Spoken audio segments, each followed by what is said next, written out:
Hello बच्चों, welcome to Sanjeev Giri classes and welcome to pre age to account series. ये जो हमारी सीरीज है, ये इसका पहला लेक्चर है जिसमें हम जानेंगे एकदम बेसिक्स अकाउंट्स। आप लोग 11th क्लास में आ गए हो और आप लोगों ने कॉमर्स ले लिया है, तो सबसे पहली चीज आपको ये जाननी है कि कॉमर्स में जो आपका सब्जेक्ट अकाउंट्स, उसमें आपको क्या पढ़ना है। तो 11th क्लास की बात करेंगे बेटा। क्लास 11th आज से होगा स्टार्ट। तो सबसे पहला वर्ड जो है आपका अकाउंट्स, जो आपका पढ़ना है, जो आपका सब्जेक्ट है, क्या है ये सब्जेक्ट? क्योंकि आज से पहले तो आपने नहीं पढ़ा, मैथ्स पढ़ी है, इंग्लिश पढ़ी है, हिंदी पढ़ी है, लेकिन साइंस आर्ट्स ले तो एक बार को समझ आता, कॉमर्स ली तो एक नया सब्जेक्ट आ गया अकाउंट्स। तो क्या पढ़ना है अकाउंट्स के अंदर? सबसे प्राइमरी बात यही होती है, कोई भी चीज आप स्टार्ट करने जा रहे हो पढ़ना, तो आपको ये तो पता होना चाहिए कि आपको पढ़ना क्या है। तो ध्यान समझिए कि क्या हम इसमें पढ़ेंगे, उसका पढ़ेंगे कैसे, वो तो बात की बात है। तो बेटा एक बहुत देसी भाषा बताऊंगा, पहले बात समझते हैं। अकाउंटिंग का मतलब बेसिकली होता ही है systematic record of any business and find out profit and loss of business. किसी बिजनेस का सिस्टमैटिक रिकॉर्ड मेंटेन करना और बिजनेस का प्रॉफिट लॉस निकालना, ये हमें इसमें जानना है। मतलब बेसिकली अगर मैं सीधी सा हिंदी सी भाषा में बताऊं तो किसी का दुकान है, तो दुकानदार दिन भर में जितनी भी ट्रांजेक्शन्स है उसका कहीं ना कहीं तो रिकॉर्ड मेंटेन करता होगा। अगर वो रिकॉर्ड मेंटेन नहीं करेगा तो उसको कैसे पता चलेगा कि दिन भर में कितना सेल हुआ या महीने में कितना सेल हुआ, क्या हमारा प्रॉफिट है, क्या हमारा लॉस है। तो वो सारी चीजें जो वो करता है, वो सब आपको सीखना किसके अंदर है? अकाउंट्स के अंदर। तो ये सिर्फ नंबर का खेल नहीं बेटा, ये किसी बिजनेस का एक पिलर है। किसी बिजनेस की अकाउंटिंग अगर गड़बड़ है, उसका हिसाब किताब गड़बड़ है, तो वो बिजनेस भी गड़बड़ हो जाएगा एक टाइम पे, वो आगे बढ़ ही नहीं सकता। तो अकाउंटिंग एक नींव है जो बिजनेस को यहां से यहां ले जाती है। तो बहुत ही ज़्यादा इंपॉर्टेंट और बहुत ही ज़्यादा इंटरेस्टिंग सब्जेक्ट है। तो पढ़ने में आपको बहुत मज़ा आएगा और मैं आपको एकदम जीरो से एकदम हीरो तक ले जाऊंगा। और ये समझो 11th की जो अकाउंटिंग है, वो जब कोई बिल्डिंग बनती है तो वो उसकी नींव है। तो नींव जितनी मजबूत बनेगी, बिल्डिंग भी आपकी उतनी ही मजबूत रहेगी। तो 11th, कुछ बच्चे कहते हैं कि यार 11th तक हो जाएगा। भाई नया सब्जेक्ट है, अच्छे से पढ़ो। याद करो बचपन में जब आपने एक सब्जेक्ट नया स्टार्ट किया था, इंग्लिश या मैथ्स, उस सब्जेक्ट में आपने जब लापरवाही करी तो उससे क्या हुआ? तो उससे ये हुआ कि आपको वो आगे समझ नहीं आने लगी, वो इस सब्जेक्ट में आपको दिक्कत होने लगी। ज्यादातर बच्चों के साथ मैथ्स में होता है। तो सेम बात इसमें ना हो, इसलिए आपको एकदम बेसिक से एकदम अच्छे से पढ़ना है। तो चलो देरी ना करते हुए आज हम अपने टॉपिक को स्टार्ट करते हैं। तो जैसा मैंने आपको बताया अकाउंट्स का क्या मतलब है, तो किसी बिजनेस का सिस्टमैटिक रिकॉर्ड मेंटेन करना और बिजनेस का प्रॉफिट लॉस निकालना। अब बिजनेस बेटा बहुत तरीके के होते हैं, आपका एक सब्जेक्ट है बिजनेस स्टडी, उसमें पढ़ोगे। एक होता है sole proprietorship business. Sole proprietorship business का मतलब होता है जहां पे एक सिंगल ऑनर है, थोड़ा बिजनेस भी पढ़ा दे रहा हूं आपको फ्री में ठीक है। दूसरा होता है आपका पार्टनरशिप, जहां पे दो या उससे ज्यादा लोग होते हैं। उसके अलावा फिर कंपनी अकाउंटिंग होती है, कंपनी के अंदर प्राइवेट कंपनी होती है, पब्लिक कंपनी होती है, 1% कंपनी होती है, हिंदू अनडिवाइडेड फैमिली होती है। मतलब बहुत सारे अलग अलग तरीके के बिजनेस होते हैं, उनकी अकाउंटिंग भी अलग अलग तरीके से होती है। तो हम बात कर रहे हैं कि हमें 11th में किसका पढ़ना है। तो बेटा 11th में जो आपको पढ़ना है वो सोल प्रोप्राइटरशिप बिजनेस की अकाउंटिंग पढ़नी है। मतलब वो बिजनेस जहां पे एक सिंगल ऑनर है, उस बिजनेस की अकाउंटिंग कैसे होगी, वो हमें यहां 11th में पढ़ने को मिलेगा। ठीक है। अब देखो बात करो, नया सब्जेक्ट है। जब आपने बचपन में इंग्लिश पढ़ना चालू किया था तो आपने क्या पढ़ा था बेटा? तो बोलोगे सर हमने ना ABCD पढ़ा था। बिल्कुल, क्योंकि अगर आपको ABCD नहीं आया तो एप्पल लिखना तो आ ही नहीं सकता, इंग्लिश की बुक तो नहीं पढ़ पाते, इंग्लिश बोल नहीं पाते। मतलब आपके फंडामेंटल स्ट्रांग होने चाहिए। वैसे ही आपने मैथ्स पढ़ा तो 1 2 3 से स्टार्ट किया था हमने 100 तक गिनती। बहुत बच्चे बहुत पीटे होंगे, हम लोग भी पीटे थे बचपन में ABCD और 1 2 याद करने के चक्कर में। तो वैसे ही हम अकाउंटिंग की ABCD और 1 2 जो है वो यहां पर स्टार्ट करेंगे। तो ध्यान से समझिएगा, इतनी कहानियां मैं आपको इसलिए बता रहा हूं कि ये आपका एक नया सब्जेक्ट है। मैं आपसे ये नहीं बोलूंगा कि आपकी पहले से क्या पढ़ा है। जैसे अगर आप मैथ्स पढ़ने आते तो मैं आपको बोलता बेटा ट्रिग्नोमेट्री पढ़नी है, 10th में पढ़ी थी, आती है? नहीं सर नहीं आती। 11th में भी दिक्कत करेगा, नहीं आएगा, पहले 10th करो। पर ऐसा मैं अपने सब्जेक्ट में बिल्कुल भी नहीं बोलूंगा, क्योंकि मैं आपको एकदम जीरो से सिखाऊंगा। बस आपसे एक ही वादा चाहिए, ये कि जो भी आपको पढ़ाया जाए सारे कॉन्सेप्ट अच्छे से क्लियर करिए। कुछ भी अगर आपको समझ नहीं आ रहा तो आप मुझसे 2 बार 4 बार पूछिए, क्योंकि जब तक आपके कॉन्सेप्ट क्लियर नहीं रहेंगे आगे दिक्कत आएगी। ठीक है। तो चलिए फिर अकाउंट्स की ABCD आज स्टार्ट करते हैं। तो देखो बेटा एक छोटे से एग्जांपल से समझाऊंगा। मान लो एक ये इंसान है, ठीक है, मेरी ड्राइंग थोड़ी सी खराब है तो समझ जाना, ठीक है ना। तो एक ये इंसान है, जिसका नाम है मिस्टर राम। तो मिस्टर राम ने क्या सोचा कि चलिए भाई एक बिजनेस स्टार्ट करते हैं। तो मिस्टर राम ने सोचा कि हमें एक क्या करना है, बिजनेस स्टार्ट करना है। देखो किसी को भी अपना बिजनेस स्टार्ट करना होता है तो दिमाग में जो सबसे पहला क्वेश्चन अराइज होता है बेटा वो ये होता है कि बिजनेस को स्टार्ट करने में पैसा कितना लगेगा। तो राम को लगता है सपोज कि बिजनेस के लिए उसे 1 लाख रुपीस की जरूरत है, लेकिन राम के पास इतना पैसा नहीं था, सिर्फ 60,000 रुपए था। तो आप बताओ क्या 60,000 रुपए से राम का बिजनेस स्टार्ट होगा? तो आप बोलेंगे नहीं सर 1 लाख रुपए चाहिए, तो 60,000 से कैसे हो सकता है? तो क्या करेगा बेटा, वो कहीं ना कहीं से बाकी 40,000 रुपए क्या करेगा, उधार लेगा। कहीं ना कहीं से उधार लेने का जुगाड़ करेगा 40,000 का। 60,000 उसने खुद इन्वेस्ट किए, 40,000 कहीं से उधार लिया, 1 लाख रुपए आ गया। अब 1 लाख रुपए आ गया तो क्या करेगा वो? तो जब 1 लाख रुपए आ गया तो उससे वो बिजनेस की प्रॉपर्टी खरीदेगा। जैसे एग्जांपल फॉर अगर उसको एक कोचिंग स्टार्ट करना होगा तो वो एक बोर्ड खरीदेगा, एक एसी खरीदेगा, एक पंखा खरीदेगा और बच्चों को बैठने के लिए डेस्क खरीदेंगे, है ना। मतलब जैसा बिजनेस उस हिसाब से सामान खरीदेगा। अब वो सामान कितने का होगा? तो आप बोलोगे सर वो पूरे 1 लाख रुपए का होगा। तो एक एक करके एक एक वर्ड को जानेंगे।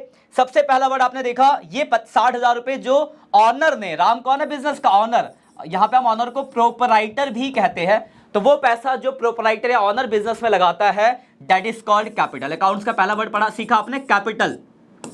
जैसे एबीसीडी का ए वैसे अकाउंट का सी होता है कैपिटल। तो कैपिटल का मतलब है money invested bye proprietor into the business. मतलब सीधी भाषा में बोलूं तो वो पैसा जो मालिक ने बिजनेस में इन्वेस्ट किया दैट इज कॉल्ड कैपिटल। अब ये उधार लेके लगाया गया है, तो जो पैसा उधार लेके लगाते हैं वो कहलाता है LIABILITIES, लाइबिलिटीज। तो दूसरा वर्ड सीखा आपने लाइबिलिटीज, पहला वर्ड सीखा आपने कैपिटल। तो कैपिटल क्या है? वो पैसा जो मालिक ने खुद बिजनेस में इन्वेस्ट किया। लाइबिलिटीज क्या है? तो वो पैसा जो आपने उधार लेके लगाया, जो आपको इन फ्यूचर क्या करना पड़ेगा, रिटर्न वापस करना पड़ेगा, वो लाइबिलिटीज है। 1 लाख रुपए आ गया। इससे आप बिजनेस की प्रॉपर्टी खरीदोगे तो उस प्रॉपर्टी को भी तो कुछ कहेंगे, बिल्कुल कहेंगे बेटा, तो उसको कहा जाएगा एसेट्स। तो अभी तक आपने 3 वर्ड सीखे। पहला वर्ड है एसेट्स, तो बिजनेस की प्रॉपर्टी जिसकी एक मॉनेटरी वैल्यू हो that is called assets. Liabilities, वो पैसा जो आपने उधार लेके लगाया है जो आपको इन फ्यूचर वापस करना पड़ेगा, वो लाइबिलिटीज। और वो जो पैसा ऑनर ने खुद इन्वेस्ट किया है बिजनेस में दैट इज कॉल्ड कैपिटल। तो अगर आप इसको ध्यान से देखो तो मैं ये कह सकता हूं कि बेटा जो ये एसेट्स होता है ये बराबर होता है इन दोनों के, लाइबिलिटीज प्लस कैपिटल के। कह सकते हैं? तो बोलोगे सर बिल्कुल कह सकते हैं। तो इस पे आगे आप बेटा एक चैप्टर पढ़ोगे जिसका नाम है अकाउंटिंग इक्वेशन। अकाउंटिंग इक्वेशन ये बेसिकली आपका चैप्टर नंबर 5 है, जो बेसिक कॉन्सेप्ट आपको सिखाएगा कि ट्रांजैक्शंस का किस तरीके से इफेक्ट होता है। स्टार्ट करेंगे बाद में, बहुत दूर है अभी, क्योंकि अभी तो आपको ABCD पढ़नी है जिसके 3 ही वर्ड आप सीखे हो। अब एक एक करके तसल्ली से ABCD सीखते हैं। तो देखो बेटा सबसे पहला वर्ड क्या था आपका? तो सबसे पहला वर्ड था एसेट्स। ABCD का पहला वर्ड है एसेट्स। दूसरा वर्ड हम देखेंगे यहां पे लाइबिलिटीज। तीसरा वर्ड देखेंगे बेटा कैपिटल। ये 3 वर्ड मैंने आपको बता दिया था, अभी इनके अंदर डिटेल में जाएंगे। इसके अलावा 2 वर्ड और देखेंगे। अगला वर्ड है आपका एक्सपेंसेस। एक्सपेंसेस का मतलब जो भी आपके खर्चे होंगे या जो भी आपके लॉसेस होंगे। क्या वर्ड था आपका? एक्सपेंसेस। तो एक्सपेंसेस में आपके खर्चे और क्या आएंगे बेटा? लॉस आएंगे। और इसके बाद हम एक आखिरी वर्ड और देखेंगे जिसका नाम है रेवेन्यू, जिसका मतलब होता है जिसमें आपका इनकम और प्रॉफिट आएगा। ठीक है, तो एक एक करके कहानियों को ध्यान से समझते हैं। एसेट्स की बात करते हैं पहले। एसेट्स का मतलब पढ़ा था आपने कि एसेट्स मतलब हमारे बिजनेस की प्रॉपर्टी होती है जिसमें हमारा एक लीगल राइट है, जिसकी एक मॉनेटरी वैल्यू होती है दैट इज एसेट्स। जैसे अगर मैं अपने यहाँ की बात करूँ, मेरे पीछे एक स्मार्ट बोर्ड है, मेरी प्रॉपर्टी है, बेचूंगा तो कुछ तो पैसा मिलेगा, 1 लाख 2 लाख रुपया, 1 लाख तो मिलेगा। तो ये मेरे लिए क्या एसेट्स, उसके मार्केट में वैल्यू है। तो हम कुछ एसेट्स के नाम जानेंगे। पहले मैं वैसे नाम डिस्कस करूंगा जो आप जानते हो, फिर हम कुछ वैसे नाम पे आएंगे जो आप पहली बार सुनोगे, क्योंकि ये सब्जेक्ट भी आपके लिए बिल्कुल नया है और ये कहानी भी आपके लिए बिल्कुल नहीं है। चलिए स्टार्ट करते हैं। तो पहला वर्ड है आपका कैश। कैश पैसा, ये तो आप जानते हो, तो आपका एसेट्स है। आपके बैंक में आपका पैसा है तो ये भी एसेट्स है। आपके पास कोई फर्नीचर है तो वो भी प्रॉपर्टी आपकी एसेट्स है। आपके पास मशीनरी है, मशीनरी भी आप जानते होंगे, जिस चीज का काम उससे रिलेटेड आपकी मशीनरी होगी तो ये भी आपका एसेट्स है। आपके पास एक बिल्डिंग है जहां पे आपका ऑफिस का काम चलता है, वो बिल्डिंग भी आपकी एसेट्स है। आपके पास एक जमीन है, लैंड, तो वो भी आपका एसेट्स है। ये सब वर्ड आप जानते हैं। उसके बाद इन्वेस्टमेंट, तो ये भी आपका एसेट्स है। चलिए अब हम बात करेंगे कुछ वैसे वर्ड जो आप पहली बार सुनोगे। सबसे पहला वर्ड है स्टॉक या गुड्स। तो बेटा ये वर्ड आपने देखा होगा, स्टॉक वर्ड सुना होगा। जब हम लोग ऑनलाइन शॉपिंग करते हैं फ्लिपकार्ट या अमेजोन पे, तो कोई सामान अगर होता है तो वहां लिखा होता है इन स्टॉक, नहीं होता तो वहां लिखा होता है आउट ऑफ स्टॉक। तो ये वर्ड देखो आपने, स्टॉक। तो स्टॉक है क्या? तो स्टॉक मतलब बेसिकली वैसे होता है किसी चीज की बहुत ज्यादा क्वांटिटी रखना। अब किस चीज की रखोगे? तो बोलेंगे सर जिस चीज को हम बेच सकते, मतलब जिस चीज का हमारा बिजनेस होगा। जैसे एग्जाम्पल फॉर मेरा कपड़े बेचने का बिजनेस है, तो मेरे लिए स्टॉक कपड़े हो गए। मान लो एक मेरे साथ ये राम है, मान लो राम का बिजनेस है स्टेशनरी का, तो उसके लिए बुक पेन पेंसिल होगा। किसी का इलेक्ट्रॉनिक शॉप है तो उसके लिए एसी फ्रिज टीवी ये सब होगा। मतलब स्टॉक और गुड्स क्या, बेसिकली जिस चीज का आपका बिजनेस है, जो चीज आप बेचते हो, वही आपके लिए क्या है बेटा, स्टॉक है। तो depend on your business stock बदल जाता है। ठीक है, चलिए अगला एक वर्ड, ये वर्ड बिल्कुल ही खास है क्योंकि पहली बार आप सुनोगे। देखो लिखा तो इसको डेप्टर है, पर इसको पढ़ते हैं डेटर। क्या पढ़ते हैं? डेटर। और यही एक वर्ड आएगा जिसको पढ़ते हैं क्रेडिटर। क्या पढ़ते हैं बेटा? Creditor, CREDITOR। तो क्वेश्चन ये बनता है बेटा कि what is debtor and what is creditor. Debtor क्या है और क्रेडिटर क्या है, क्योंकि आप पहली बार सुन रहे हो ये वर्ड डेटर और क्रेडिटर। तो ध्यान से समझते हैं डेटर क्या होता है और क्रेडिटर क्या होता है। तो क्यों बेटा, राम का बिजनेस था, तो राम बेटा उधार भी तो बेचता होगा। तो मान लो राम ने एक्स को क्रेडिट सेल किया। क्रेडिट सेल मतलब किसी को उधार बेचा। एक बात बताओ, अगर मैं किसी को उधार बेचूंगा, तो अगर मैंने किसी को उधार बेचा तो मुझे उससे पैसे क्या करने होंगे? बोल गए सर आपने अगर उधार बेचा है तो आपको उससे पैसे लेने होंगे। बिल्कुल सही बात, यही होता है। तो अगर मैंने किसी को उधार बेचा है तो मुझे उससे पैसे लेने हैं, तो मेरी प्रॉपर्टी है, एसेट्स, और उसको बोलूंगा क्या, तो वो बन जाएगा डेटर। तो समझ गए होगा डेटर क्या होता है? तो डेटर वो इंसान होता है जिसको आपने उधार में गुड्स बेचा है। कौन होता है डेटर? डेटर वो इंसान होता है जिसको आपने उधार में गुड्स बेचा है और आपको उससे पैसे लेने। पूरा वर्ड याद रखना, ऐसी भी होता है कि पैसे लेने हैं, पूरा रखो। उधार में गुड्स बेचा है, इस वजह से पैसे लेने हैं। ये आप क्लियर रखो, इससे फायदा ये होगा कि जब आप आगे प्रैक्टिकल क्वेश्चन करोगे तो वहां पे इसका ये इफेक्ट पड़ेगा कि आपको पता होगी अगर आप उधार बेच रहे हो तो दिमाग में आगे उधार बेचा है, डेटर आएगा। ठीक है, वैसे ही जैसे आपने उधार बेचा वैसे ही आप बेटा उधार खरीदते भी होगे। तो सपोज राम ने वाई से उधार खरीदा। क्या करा? उधार खरीदा, क्रेडिट परचेज किया। तो अगर उधार खरीदा है तो पैसा वापस करना पड़ेगा। उधार खरीदा तो पैसा वापस करना पड़ेगा। पैसा देना है तो लायबिलिटीज, तो लायबिलिटीज में आएगा और उसको बोलेंगे क्या? क्रेडिटर। ठीक है, तो डेटर क्रेडिटर क्लियर है। डेटर क्या है? जिसको हमने उधार में गुड्स बेचा है, हमें उससे पैसे लेने हैं, तो डेटर है। उधार में गुड्स खरीदा है तो पैसा देना है, तो क्रेडिटर। चलिए पीछे वापस आ जाते हैं। डेटर हो गया, क्रेडिटर हो गया, कुछ और नए नाम हम ऐड करते हैं इसके अंदर। अगला वर्ड आएगा गुडविल। अब बोलोगे सर ये कौन सा नया नाम है गुडविल? अब ये होता क्या है? तो गुडविल का नाम मतलब बेटा गुडविल का मतलब होता है किसी की मार्केट में रेपुटेशन, किसी का नाम, किसी का नेम फेम। अब आपका क्वेश्चन आएगा कि सर नेम फेम एसेट्स कैसे हो गया? नाम ही तो है, एसेट्स कैसे? तो मैं आपको छोटा सा एग्जांपल देकर समझाता हूं। सपोज करो मेरे को एक पिज्जा शॉप खोलनी है। मेरे पास दो ऑप्शन है। मेरा एक नाम है, आप जानते हो, जान गए होगे, नहीं जानते होगे तो संजीव गिरी। ठीक है, तो एक ऑप्शन पर यह कि मैं संजीव गिरी पिज्जा शॉप खोलूं और एक खोलूं डोमिनोज। आप बताओ कौन सा ज्यादा चलेगा? तो आपके दिमाग में एक ही आंसर आ रहा होगा, सर डोमिनोज। क्यों? क्योंकि डोमिनोज सोचते ही दिमाग में पिज्जा, सोचते ही दिमाग में डोमिनोज आता है। क्योंकि पिज्जा के नाम पे एक ही गुडविल है, किसकी? डोमिनोज का नाम है पिज्जा, तो डोमिनोज जाना है। लेकिन एक बात बताओ, क्या मैं बिना डोमिनोज के परमिशन के उनके नाम से, मतलब डोमिनोज के नाम से पिज्जा बेच सकता हूं? तो बोल गए नहीं सर, पूरी फ्रेंचाइजी लेनी पड़ेगी, बहुत प्रोसेस है, पैसा भी देना पड़ेगा। तो मैं किस चीज का पैसा दे रहा हूं? उसके नाम का। तो ये कहानी मैंने आपको इसलिए बताई कि किसी का अगर मार्केट में नाम है तो वो भी क्या होती है? उसकी एसेट्स होती है, क्योंकि उसकी एक वैल्यू होती है। तो अगर किसी की रेपुटेशन है तो वो उसके लिए क्या है? एसेट्स, क्योंकि उसकी एक कीमत है। तो गुडविल आपके लिए क्या है? एसेट्स। चलिए अगले वर्ड की तरफ बढ़ते हैं। अगला वर्ड आएगा कॉपीराइट। कॉपीराइट होता है किसी ने कोई कंटेंट लिखा है, अगर किसी कोई बच्चे ने पुरानी मूवी देखता है तो आपको पुरानी मूवी का भी एग्जांपल दूंगा, नहीं देखते तो नई मूवी का एग्जांपल दे देंगे, नई मूवी मतलब नया एग्जांपल देंगे। पुरानी मूवी का एग्जांपल दे दो। पहले आप लोगों ने एक मूवी देखी होगी, अमिताभ बच्चन की पुरानी मूवी आई थी बागवान। उसमें क्या होता है, अमिताभ बच्चन की जब बुक छपती है तो उसको पैसे मिल रहे होते हैं। क्यों पैसे मिलते हैं? तो आप बोलोगे सर वो बुक का राइटर है। बिल्कुल, तो उसके पास उस बुक का कॉपीराइट है। तो कॉपीराइट होता है, आपने कोई बुक लिखी, आपने कोई कंटेंट बनाया, आपने कोई रेसिपी लिखी, तो उसका कॉपीराइट आपके नाम से हो जाता है। जैसे आप अपनी बुक देखो, 11th की बुक पे नाम लिखा होगा टीएस ग्रवाल, ज्यादातर बच्चों की यही चलती है, तो टीएस ग्रवाल नाम है, तो वो क्या है, वो उस बुक का राइटर है टीएस ग्रवाल। तो अगर मैं एक पब्लिशर हूं, मुझे बुक छापनी है, तो मुझे टीएस ग्रवाल से परमिशन लेना पड़ेगा। और एक बात बताओ, जब मैं परमिशन लूंगा तो क्या वो फ्री में परमिशन देगा? बिल्कुल नहीं, वो मुझसे चार्ज करेगा। किस चीज का? कॉपीराइट। तो जितनी कॉपी छापोगे उसके बदले पैसा देना पड़ेगा।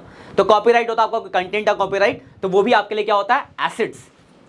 वैसे एक और वर्ड होता है पेटेंट। अब पेटेंट क्या होता है? तो आपने कोई नया इन्वेंशन किया, कोई आविष्कार किया, तो उसके लिए वर्ड यूज होता है पेटेंट। आपका कोई आविष्कार है तो वो क्या आपके लिए पेटेंट है। अभी आपके लिए एसेट्स कैसे हो गए, आपको एक कहानी सुनाता हूं। सपोज करो मैंने एक ऐसी गाड़ी बनाई जो पानी से चलती है और हवा में उड़ती है। क्या आपने सुनी अभी तक ऐसी गाड़ी? बोल के नहीं सर, पानी से चलने वाली तो नहीं सुनी, पेट्रोल सीएनजी से चलने वाली सुनी थी। तो ये एक नया इन्वेंशन हो गया। तो मैं पेटेंट ऑफिस में जाके दिखाऊंगा, देखो सर हमने एक ऐसा आविष्कार करा, नया कुछ नया यूनिक बनाया है। तो वो लोग उसको इवैल्यूएट करेंगे, देखेंगे, और मेरे नाम से उसका पेटेंट हो जाएगा। अब मार्केट में न्यूज आएगी कि भाई एक बंदा है जिसने एक ऐसी गाड़ी बनाई है जो पानी से चलती है, हवा में उड़ती है। अब उस गाड़ी की बहुत डिमांड होगी, क्योंकि पानी फ्री है, पेट्रोल के पैसे लगते हैं, तो हर इंसान वो गाड़ी खरीदना चाहेगा। अब इतनी गाड़ियां मैं तो बना नहीं सकता भाई, क्योंकि मेरे पास इतना वो इंफ्रास्ट्रक्चर ही नहीं है। तो बड़ी बड़ी जो कंपनीज है, जो मैन्युफैक्चरिंग कार की कंपनी, वो मेरे पास आएंगी, सर क्या बनाया आपने यार, खतरनाक चीज, आप एक काम करो मुझसे टाई अप कर लो, हम आपको इतने करोड़ रुपया देंगे, इतना पैसा देंगे, हर गाड़ी के सेल पे इतना पैसा देंगे। किस चीज का पैसा दे रहे हैं? मेरे आविष्कार का, पेटेंट का। तो अगर आपका कोई पेटेंट कंटेंट है तो वो भी आपके लिए क्या होता है बेटा? तो वो भी आपके लिए एसेट्स होता है। ठीक है। एक वर्ड आएगा लाइव स्टॉक। आप बोलोगे सर ये लाइव स्टॉक क्या है? स्टॉक तो बताया था आपने, लाइव स्टॉक क्या है? तो बेटा लाइव स्टॉक का मतलब होता है जीवित। मान लो मेरे घर पे मेरी 20 भैंसे हैं, पाल रखी मैंने, एक भैंस 8-8 लाख की बिकती है, तो 20 × 8 2 करोड़ रुपए, 1.5 करोड़ का सामान है, प्रॉपर्टी है ना मेरी। तो अगर आपका कोई लिविंग थिंग्स है, जैसे गाय भैंस बिल्ली कुत्ता कुछ पाल रखा है आपने, तो उसकी भी एक वैल्यू होती है, तो वो भी आपके लिए एसेट्स है। और वो अकाउंट्स में किस वर्ड के अंदर आता है? लाइव स्टॉक के अंदर आता है। एक वर्ड आएगा ट्रेडमार्क। कंपनी का देखा होगा आपने, एक अपना अपना लोगो होता है, ट्रेडमार्क। सपोज करो मैं वो बना रहा हूं, फोन बना रहा हूं, तो क्या मैं आईफोन का लोगो लगा के फोन बेचने लग जाओ अपने ब्रांड का? बिल्कुल नहीं, केस कर देगी कंपनी, जितना कमाया उससे ज्यादा भरना पड़ जाएगा। ट्रेडमार्क उसकी प्रॉपर्टी है। ठीक है ना। चलिए और कुछ वर्ड ऐड करते हैं। जैसे बैंक से आपने लोन लिया है, आप जानते होंगे बैंक लोन। आपने कोई और लोन लिया है तो ये भी आप जानते होंगे। एक वर्ड आएगा बैंक ओवरड्राफ्ट, ये नहीं सुना होगा आपने, बैंक ओवरड्राफ्ट। बेटा बैंक ओवरड्राफ्ट क्या होता है? बैंक ओवरड्राफ्ट का मतलब होता है बेटा बैंक का नेगेटिव बैलेंस। अब आप बोलोगे अरे सर क्या बात करते हो, नेगेटिव कैसे हो सकता है? मेरे अकाउंट में अगर 10,000 रुपये तो मैं 15,000 कैसे निकाल सकता हूं? बिल्कुल सही, क्योंकि अभी आपको सिर्फ इतना ही पता है कि हमारा एक अकाउंट होता है जिसका नाम होता है सेविंग अकाउंट, हम लोग का, सबका ही होता है। तो हमारे अकाउंट में कभी भी माइनस में जाने की फैसिलिटी नहीं होती। नहीं, कभी बैंक जाना, आप देखना जब आप फॉर्म भरते हो उसमें और भी ऑप्शन होता है टाइप्स ऑफ अकाउंट में। एक ऑप्शन होता है करंट अकाउंट। करंट अकाउंट में ओवरड्राफ्ट फैसिलिटी दी जाती है, मतलब आप माइनस में जा सकते हो। तो अगर मेरा बैंक का बैलेंस माइनस में चला गया तो मुझे वो पैसा वापस तो करना पड़ेगा, तो मेरे लायबिलिटीज है, उसको बोलूंगा क्या? Bank overdraft. तो बैंक अगर पॉजिटिव है तो एसेट्स है बैंक, बैंक अगर नेगेटिव है तो वो लायबिलिटीज है, बैंक ओवरड्राफ्ट। क्लियर है। एक वर्ड आएगा यहां पे बिल्स रिसीवल, इसको शॉर्ट में बीआर कहते हैं। वही एक यहां पे वर्ड आएगा बिल्स पेबल, इसको शॉर्ट में बीपी कहते हैं। अब बोलोगे सर ये बीपी और बीआर क्या है, बिल्स रिसीवल और बिल्स पेबल क्या है? समझते हैं। डेटर याद होगा आपको, हमने किसी को उधार बेचा तो हमारे लिए डेटर है।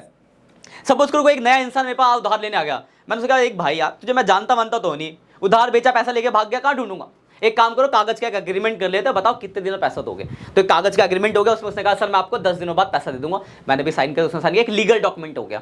अब वो भाग नहीं सकता, भागेगा तो केस कर दूंगा उसके ऊपर। तो जो कागज का बिल है उसमें मुझे पैसे मिलने हैं, तो मेरे लिए बिल्स रिसीवल है, उसको पेमेंट करनी है तो लायबिलिटीज है, बिल्स पेबल है। तो अगर बिल के अगेंस्ट पैसा मिलना होता है तो that is called bills रिसीवल assets, payment करनी होती है तो that is called bills payable liabilities. यहां तक क्लियर है। चलिए और कुछ वर्ड जानेंगे हम। कैपिटल आप जानते हो, जो पैसा मालिक ने बिजनेस में लगाया वो कैपिटल है। एक बात बताओ, क्या मालिक एक ही बार पैसा लगाता होगा? बोलोगे नहीं सर, बार बार लगा सकता है। तो दोबारा लगाया तो उसको बोलते हैं एडिशनल कैपिटल। फिर एक वर्ड आएगा ड्राइंग। अब जो कॉमर्स में आया है पहले दिन वो सोच रहा होगा सर ड्राइंग तो हम शुरू से पढ़ते आ रहे, चिड़िया कबूतर ये सब बनाना, पर बेटा यहां ड्राइंग चिड़िया कबूतर बनाना नहीं है। यहां ड्राइंग का मतलब होता है anything should be taken by proprietor for their personal use. मतलब अगर बिजनेस से प्रोपराइटर अपने पर्सनल यूज के लिए कुछ भी निकालता है, बिजनेस से कुछ भी अपने पर्सनल यूज के लिए निकालेगा तो वो बेटा क्या कहलाएगा, ड्राइंग कहलाएगा। जैसे मान लो मेरी एक राशन की दुकान है, तो मैं घर का राशन दुकान से ले गया, पैसे तो किसी को दूंगा नहीं, लेकिन मेरा जो अकाउंटेंट जो मेरा हिसाब किताब मेंटेन कर रहा होगा उसको ये तो दिखाना पड़ेगा ना कि इतना राशन घर पे गया, तो किस नाम से दिखाएगा वो, ड्राइंग। तो बिजनेस से मालिक कुछ भी अपने पर्सनल यूज के लिए निकालेगा, दैट इज कॉल्ड ड्राइंग। ठीक, एक्सपेंस में आते हैं। रेंट आप जानते होगे, रेंट आप पता है आपको है ना। सैलरी भी जानते हो जो हम मंथली बेसिस पे देते हैं, और मजदूरों को डेली बेसिस पे मजदूरी दिहाड़ी देते हैं तो वो वेजेस कहलाता है। मान लो आपने किसी बैंक से उधार लिया है तो उसको आप इंटरेस्ट पे करोगे, किसी से काम करवाया कमीशन पे करोगे, कोई सामान खराब हो गया रिपेयर कराओगे तो रिपेयर का खर्चा हो गया। ठीक है, ये सब कॉमन वर्ड है। कुछ नए वर्ड पे आ जाए तो सबसे पहला नया वर्ड बैड डेब्ट्स। एकदम नया धड़कता वर्ड होगा आपके लिए, क्योंकि आपने सबसे पहले सुना ही होगा बैड डेब्ट्स। तो बैड डेब्ट्स को जानने से पहले आपको डेटर याद होना चाहिए। डेटर घूम फिर के हर जगह आ जाता है। तो डेटर का मतलब क्या बताया था मैंने आपको, बोल गए सर आपने बताया था कि हमने किसी को उधार बेचा तो मुझे उससे पैसे लेने हैं तो वो डेटर है। बिल्कुल सही बात है। अब एक बात बताओ, मैंने 100 लोग को उधार बेचा, कोई ऐसा होगा जो पैसे लेके भाग जाए? तो बोलोगे सर बिल्कुल हो सकता है, कोई भी भाग सकता है पैसा लेके। तो कोई पैसा लेके भाग गया तो आपको फायदा हुआ या नुकसान? तो आप बोलोगे सर नुकसान हुआ। उस नुकसान को एक्सपेंस में लिखेंगे और उसको बोलेंगे क्या, बैड डेब्ट्स। तो व्हेन डेटर बिकम डिफॉल्टर, जब डेटर आपका पैसा लेके भाग जाता है तो वो बैड डेब्ट्स कहलाता है। एक और नया वर्ड देखते हैं, ये भी आप पहली बार सुनोगे, डेप्रिसिएशन। डेप्रिसिएशन, आप बोलोगे सर ये क्या होता है डेप्रिसिएशन? सिंपल समझना, मान लो ये सामान है ना, ये मेरा फोन स्टैंड है, मैंने ना 600 रुपए का मंगाया था, 2 महीने यूज कर चुका हूं, इसको अगर मैं बेचने जाऊंगा कहीं तो क्या मुझे 600 रुपए मिलेंगे? बोलोगे नहीं सर कम मिलेंगे, 400 या 200 या 300 या हो सकता है 100 रुपए मिले। मतलब क्या होता है, जब हम किसी एसेट्स को यूज करते हैं तो उसको यूज करने से उसकी वैल्यू क्या होती है, कम होती है। उस कम होने का जो नुकसान है दैट इज कॉल्ड डेप्रिसिएशन। मतलब fall in value of assets due to use of assets is called depreciation. Clear word? चलिए और कुछ वर्ड करें। अब आप एक बात बताओ, क्या आप ट्रांसपोर्टेशन कॉस्ट जानते हो? बोलोगे बिल्कुल सर जानते हैं। ट्रांसपोर्टेशन मतलब कोई सामान एक जगह से दूसरी जगह पहुंचाना। क्या आपको पता है ये भी 3 तरीके के होते हैं बेटा अकाउंट्स में। पहला है कार्टेज, CARTAGE। ठीक है, मैं सही से लिख देता हूं। कोई वर्ड का मतलब स्पेलिंग समझ आया तो मुझसे पूछ लेना है ना। Cartage, carriage, CARTAGE, FREIGST, freight. अब इन तीनों वर्डों में डिफरेंस समझना। देखो जब मुझे थोड़ा बहुत सामान लोकली आसपास में, मान लो इस गली से दूसरी गली तक पहुंचाना है, तो मैं रिक्शा, बैलगाड़ी, टेम्पो वेम्पो कर लेता हूं। तो लोकल में जो हम सामान एक जगह से दूसरे ट्रांसपोर्टेशन करते हैं उसके किराए को बोलते हैं कार्टेज। थोड़ा सामान ज्यादा है, टेम्पो से ट्रेन से थोड़ा ज्यादा दूर तक ले जा रहा हूं तो उसके किराए को क्या बोलेंगे, कैरेज। मतलब थोड़ा लोकल और मीडियम तक। और बहुत ज्यादा सामान है, बहुत इंटरनेशनल नेशनल बिजनेस चलता है, ट्रक में शिप में लोड करके दूर दूर तक बल्क में, मतलब बहुत ज्यादा बल्क में क्वांटिटी भेज रहा हूं तो उसके किराए को क्या बोलते हैं, फ्रेट। मतलब क्वांटिटी का फर्क है, बहुत कम थोड़ी ज्यादा और बहुत बल्क क्वांटिटी के लिए हम फ्रेट वर्ड यूज करते हैं। तीनों ही आपका क्या है, ट्रांसपोर्टेशन का किराया है, यानी एक्सपेंसेस है आपके। ठीक है, अब इसके अंदर आ जाएगा कैरिज इनवर्ड, तो लाने का खर्चा, कैरिज आउटवर्ड बाहर भेजने का खर्चा है, खर्चा ही। इनवर्ड आउटवर्ड से कोई ज्यादा फर्क नहीं पड़ता, आना जाना बस है, तो खर्चा है। उसके बाद एक वर्ड आएगा डिस्काउंट अलाउ। मैंने किसी को डिस्काउंट दिया, आप समझ गए होगे, आप डिस्काउंट दोगे तो नुकसान है। ठीक है, उसके बाद आपने कोई सामान खरीदा, परचेज। मान लो किसी दूसरी कंट्री से आप सामान लेके आ रहे हो तो आपको टैक्स देना पड़ेगा, जिसको बोलते हैं कस्टम ड्यूटी। इंडिया में तो अब GST लग गया है तो कस्टम ड्यूटी हो गया आपका। ठीक है, तो ऐसे ही खर्चे बहुत सारे हैं, नाम अगर लिखने चले तो खत्म नहीं। मैंने ETC वर्ड डाल दिया, खर्चे तो खर्चे होते हैं, लिखने चाहूंगा तो एक बोर्ड भर जाएगा। ये मैंने कुछ ऐसे वर्ड लिखे जो कॉमनली आपके पॉइंट्स में आएंगे, तो आपको पता चाहिए एक्सपेंस क्या क्या होता है। जस्ट कुछ एग्जांपल ले जैसे आपको रिलेट कर पाओ कि हाँ ये खर्चे होते हैं। और एक आखिरी वर्ड था रिवेन्यू। इसमें उल्टा है क्या, जैसे मान लो आपको रेंट रिसीव हो रहा है तो रिवेन्यू है, कमीशन रिसीव हो रहा है तो मतलब किसी भी के आगे रिसीव वर्ड लग गया तो रिवेन्यू। इंटरेस्ट रिसीव है तो रिवेन्यू है, सेल्स है तो रिवेन्यू है। एक नया वर्ड लिख देता हूं, बैड डेब्ट्स रिकवर्ड। तो आप बोलोगे सर अभी आपने बैड डेब्ट्स तो बताया था थोड़ी देर पहले, अब ये बैड डेब्ट्स रिकवर्ड क्या? बैड डेब्ट्स मैंने बताया था, आपको याद होगा, बैड डेब्ट्स मैंने अभी बताया था आपको थोड़ी देर पहले कि बैड डेब्ट्स का मतलब कोई पैसा लेके भाग गया। तो what is bad debts recovered? Suppose करो कोई आपका पैसा लेके भाग गया था और 1-2 साल एक दिन घूमते फिरते ना आपको रास्ते में टकरा गया, तो आप क्या करोगे? 2-4 थप्पड़ मारोगे, अब बैठा लोगे, ला जो है दे, छीन लोगे फोन, पैसा जो है उसके पास, यही करोगे ना। तो डूबा हुआ पैसा मिल जाना इनकम हो गई ना, तो उसको क्या बोलते हैं? Bad debts recovered. ठीक है, और ऐसी और कुछ भी इंटरेस्ट रिसीव जो जो आपको मिलेगा वो रेवेन्यू के अंदर आ जाएगा। अब एक वर्ड याद रखना, मान लो ऐसे लिखा है रेंट, ध्यान से मानना, रेंट लिखा है। अब क्या मानूं, पेड है या रिसीव? पता चल रहा, सिर्फ लिखा है रेंट। तो जब ना पता चले तो याद रखना आपको मानना है खर्चा है, रेंट, सैलरी, कमीशन, कुछ भी लिखा है खर्चा है। आगे लिखा है रिसीव हुआ, तब आप वो आपका इनकम यानी रेवेन्यू होगा। तो ये देखो 5 वर्ड थे, मैं कुछ वर्ड ऐड करूंगा, इनको बोला जाता है मॉडर्न अप्रोच। मतलब आज के जमाने में जो अकाउंटिंग होती है इन 5 वर्डों में क्लासिफाई है, एसेट्स, लायबिलिटीज, कैपिटल, रेवेन्यू और एक्सपेंसेस। अब मैं कुछ वर्ड और ऐड करता हूं इसके अंदर। ये जो 4 वर्ड मैं लिखूंगा ये बहुत ज्यादा खतरनाक वर्ड है। खतरनाक क्यों है? रेड से इसलिए लिख रहा हूं क्योंकि ये बच्चा हमेशा गलत करता है। सबसे पहला वर्ड है आउटस्टैंडिंग एक्सपेंस।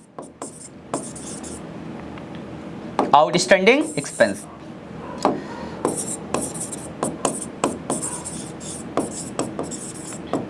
आउटस्टैंडिंग का मतलब यहां पे बहुत बढ़िया नहीं है, कह रहे आउटस्टैंडिंग परफॉर्मेंस, ओ क्या लाजवाब परफॉर्मेंस, वो नहीं। यहाँ पे आउटस्टैंडिंग, यहाँ आउटस्टैंडिंग का मतलब है बकाया। तो आउटस्टैंडिंग एक्सपेंस का मतलब वो खर्चा जो पे करना बाकी है, मतलब खर्चा तो आपने कर दिया पर पैसा नहीं दिया। सपोज करो आप ट्यूशन पढ़ने आए, आपने 2 महीने ट्यूशन पढ़ा, अभी तक पैसे नहीं दिया आपने, देना पड़ेगा ना आपको, तो देना पड़ेगा, तो लायबिलिटीज। तो expense due but not paid, खर्चा हो गया पर पेमेंट नहीं करी है तो पेमेंट करना पड़ेगा, इसलिए लायबिलिटीज। तो कोई भी एक्सपेंस अगर आउटस्टैंडिंग है तो वो लायबिलिटीज होता है। और कभी कभी ऐसा भी होता है हम एक्सपेंस टाइम से पहले पे कर देते हैं। सपोज मैं एक ऑफिस रेंट पे लेने गया और उन्होंने बोला भाई 3 महीने का एडवांस पैसा दे दो, तो मैंने 3 महीने का पैसा एडवांस दे दिया, तो 3 महीने के लिए शॉप मेरी हो गई, मैं मालिक हूं वहां का। तो अगर कोई भी एक्सपेंस आप टाइम से पहले, मतलब एडवांस में पे कर दो, तो वो आपके लिए क्या होता है बेटा? एसेट्स होता है। तो उसको बोलते हैं प्रीपेड एक्सपेंस। प्रीपेड का मतलब एडवांस ही होता है, ठीक है ना, प्रीपेड मतलब एडवांस, पर हम वर्ड यूज करते हैं प्रीपेड, मींस वही एडवांस। तो अगर कोई एक्सपेंस पे करना बाकी है तो आउटस्टैंडिंग है, लायबिलिटीज है। टाइम से पहले पे कर दोगे, एडवांस में पे कर दिया, प्रीपेड एक्सपेंस आपका एसेट्स है। ठीक है, वैसे अब इनकम की बात करते हैं। तो इनकम एक बताओ, अगर हमने इनकम एडवांस में ले ली, जैसे आप मेरे पास पढ़ने आए, मैंने कहा बेटा 2 महीने का पैसा एडवांस जमा कर दो, आपने 2 महीने का पैसा एडवांस जमा कर दिया। अब मेरी रिस्पॉन्सिबिलिटी बन गई है कि मुझे 2 महीने आके आपको पढ़ाना पड़ेगा। मतलब क्या है कि अगर मैं किसी काम के लिए पैसे पहले ले लूं तो मुझे वो काम करना पड़ेगा, नहीं करूंगा तो क्या होगा? मुझे पैसा वापस करना पड़ेगा। तो एडवांस में अगर आपने इनकम ली है तो एडवांस इनकम आपके लिए क्या है? लायबिलिटीज है, या तो काम करो या पैसा वापस करो। तो एडवांस इनकम क्या आपके लिए बेटा? लायबिलिटीज। इसी का उल्टा कभी कभी ऐसा भी होता है कि हम लोग काम कर देते, पैसे नहीं मिलते, तो काम कर दिया, पैसे नहीं मिले, तो उस पैसे पे मेरा राइट है, मुझे आज नहीं तो कल मिलेगा, तो मेरे लिए क्या हो बेटा? एसेट्स। उसको बोलते हैं क्या? Accrued income. Accrued income. तो ये जो 4 वर्ड मैंने लास्ट में लिखे, इसको बहुत बारीकी से पढ़ना, क्योंकि इसमें बच्चों को बहुत ज्यादा गड़बड़ी रखते हैं। तो याद रखना, कोई खर्चा पे करना बाकी है तो लायबिलिटीज, एडवांस में पे कर दिया, प्रीपेड है तो एसेट्स। इनकम में उल्टा, एडवांस में इनकम ले ली तो लायबिलिटीज, और इनकम अगर मिलना बाकी है दैट इज एक्रूड इनकम, तो वो आपके लिए एसेट्स। तो देखो जितने वर्ड मैंने आपको आज पढ़ाए, एसेट्स, लायबिलिटीज, कैपिटल, एक्सपेंसेस और रेवेन्यू, तो सबसे पहला काम आपको क्या करना है? इन्हीं सारे वर्डों को पढ़ना है, हर एक वर्ड का मतलब क्लियर हो। आपको डेफिनेशन नहीं जाने, आपको बस मतलब क्लियर हो। जो वर्ड आपको लग रहा है कि आप भूल रहे हो, अपनी भाषा में लिख लो, क्योंकि मैं आपको यहाँ पे एक्सप्लेन करा है। तो जो वर्ड लगे, क्योंकि देखो ज्यादा नहीं, कुछ ही वर्ड ऐसे नए हैं जो बहुत अलग अलग है, तो कोई भी वर्ड आपको अगर ऐसा लगे कि आप बार बार भूल रहे हो, तो अपनी भाषा में उसको लिख लो और हर वर्ड को क्लियर कर लो। 2 चीजें क्लियर रहनी चाहिए आपको इस लेक्चर से। पहली चीज, जैसे आपसे पूछा डेटर क्या होता है, तो आप बताओगे डेटर सर उधार बेचा तो डेटर। क्रेडिटर क्या? उधार खरीदा तो पैसे देने हैं तो क्रेडिटर है। बैड डेब्ट्स क्या? कोई पैसा लेके भाग गया तो बैड डेब्ट्स है। डेप्रिसिएशन क्या है? तो एसेट्स को यूज करने से उसकी वैल्यू घटी तो डेप्रिसिएशन। मतलब वर्ड का मतलब क्लियर हो, पहली चीज। दूसरी चीज जो आपको क्लियर होनी चाहिए वो ये होनी चाहिए कि वो किसके अंदर आएगा। मैंने बोला मशीनरी, तो आप बोलोगे सर एसेट्स में आएगा। रेंट पेड का आएगा तो एक्सपेंस में आएगा। आउटस्टैंडिंग रेंट तो सर लायबिलिटीज में आएगा। बैंक ओवरड्राफ्ट आएगा तो सर लायबिलिटीज में आएगा। ड्राइंग किसके अंदर आती है? तो कैपिटल के अंदर आती है। फर्नीचर किसके अंदर आता है? तो एसेट्स के अंदर आता है। तो मतलब दूसरा, आपको क्लासिफिकेशन पता हो कि वो चीज एसेट्स है या फिर लायबिलिटीज है या फिर कैपिटल है या फिर एक्सपेंसेस है या फिर रेवेन्यू है। थोड़ा देखो नया सब्जेक्ट है तो नई नई चीजें याद करो। बचपन में जब आपने ABCD पढ़ा था, कितने डंडे खाए, कितने पिटे, इस घर पे पिटे, मैडमों से, स्कूल में पिटे, तब जाके तो ABCD याद हुई थी। तो यहां भी आपको थोड़ा मेहनत करना पड़ेगा। आप सोचोगे सिर्फ क्लासरूम में लेक्चर देख लिया मतलब हमने पढ़ लिया हो गया, नहीं बेटा, घर पे जाके आपको सेल्फ से इसको पढ़ना पड़ेगा, क्योंकि जितनी ज्यादा आपकी मजबूत होगी नींव उतनी मजबूत बनेगी आपकी इमारत। तो मतलब समझो अकाउंट्स एक ऐसा सब्जेक्ट है जो मैंने आपको स्टार्टिंग में कहा और एंड में जाते जाते भी यही कहूंगा कि अगर इसमें पीछे से कोई लिंक नहीं, आपने पीछे क्या पढ़ा क्या जानते हो मुझे कुछ नहीं लेना था, तुम्हें क्या आता है, बस आज से जो आपको पढ़ाया जा रहा है अगर आप उसको क्लियर करके चलते हो तो ये सबसे आसान सब्जेक्ट है आपके कॉमर्स का। लेकिन अगर आप नहीं पढ़ोगे, वही सोचा आज ट्यूशन में बंद हुई कॉपी अगले दिन खुलेगी, अगर इस तरीके से पढ़ोगे तो बेटा क्या होगा, फिर ये सबसे ज्यादा मुश्किल सब्जेक्ट हो जाएगा। इसलिए आपको ये कहानी बता रहा हूं कि आप डेली थोड़ा घर पे जाके सेल्फ से पढ़ो, क्योंकि नई चीज जब हम सीखते हैं तो हमें थोड़े एफर्ट ज्यादा लगाने पड़ते हैं, तो एफर्ट लगाओगे तो उसका रिजल्ट भी आपको डेफिनेटली मिलेगा। कैसा लगा आपको आज का लेक्चर कमेंट करके बताइएगा। कोई भी डाउट हो तो उसके लिए भी कमेंट करेगा, हम अगली उसको आप ऐड ऑन करेंगे, उसको मूव ऑन करेंगे, आपकी उस परेशानी को भी ठीक कर सके। बाकी कोई बच्चा नया है तो मैं आपको बता दूं ये हमारा जो चैनल है ये नया चैनल है जिसमें संजीव गिरी क्लासेज 11th, यहाँ पे 11th की अकाउंटिंग की क्लासेज आज से चालू हो जाएगी। सीरीज का ये पहला लेक्चर है प्री एच2 अकाउंट सीरीज का। और हमारी जो ये बोर्ड पे जो भी पैनल है इसका पीडीएफ पैनल आपको हमारे टेलीग्राम चैनल पे मिल जाएगा। तो डिस्क्रिप्शन में आपको टेलीग्राम चैनल का लिंक होगा, वहां से हमारे टेलीग्राम चैनल को सब्सक्राइब कर लेना। इसके अलावा हमारे इंस्टाग्राम चैनल उसका भी लिंक आपको मिलेगा, उसको फॉलो कर लेना। वहां पे मैं आके लाइव आके आप लोगों से इंटरेक्ट करूंगा, आप लोगों से बातचीत करूंगा और अपडेट भी आपको मिलते रहेंगे और कि किस तरीके से हमें क्लासेस करनी है, कब हमें लाइव सेशन लेना है, क्योंकि आपके जब डाउट्स स्टार्ट हो जाएंगे तो हम यूट्यूब पे लाइव सेशन भी लेंगे जिसमें आपसे कनेक्ट करके उन डाउट्स को भी क्लियर किया जाएगा। ठीक है, जाते जाते अगर वीडियो अच्छी लगी है तो वीडियो को लाइक कर देना, अपने सारे 11th वाले दोस्तों के साथ शेयर कर देना और एक प्यारा सा कमेंट कर देना। और चैनल पे नए हो तो सब्सक्राइब करना तो बिल्कुल भी मत भूलना। और ये हमारी प्लेलिस्ट है प्री एच2 अकाउंट सीरीज, इस प्लेलिस्ट को सेव कर लेना कि आपका कोई भी लेक्चर मिस ना हो। और मैं गारंटी देता हूं कि आप एकदम जीरो से हीरो बन जाओगे और आपका फंडामेंटल मतलब बेसिक्स इतना मजबूत हो जाएगा कि 12th में एकदम तूफान मचा दोगे। बाकी आपका कोई दोस्त है 12th का तो हमारा एक और चैनल है, हमारा संजीव गिरी क्लासेस चैनल, जिसमें 22,000 प्लस सब्सक्राइबर है। उस चैनल पे हमारे क्या कहते हैं 12th की एक सीरीज चल रही है एच2 अकाउंट सीरीज, उसमें पूरा 12th कराया जा रहा है, वहां से वो 12th कर सकता है। ठीक है, चलिए फिर देरी ना करते हुए आज के लेक्चर को खत्म करते हैं। बाय बाय बच्चों, सी यू लेटर।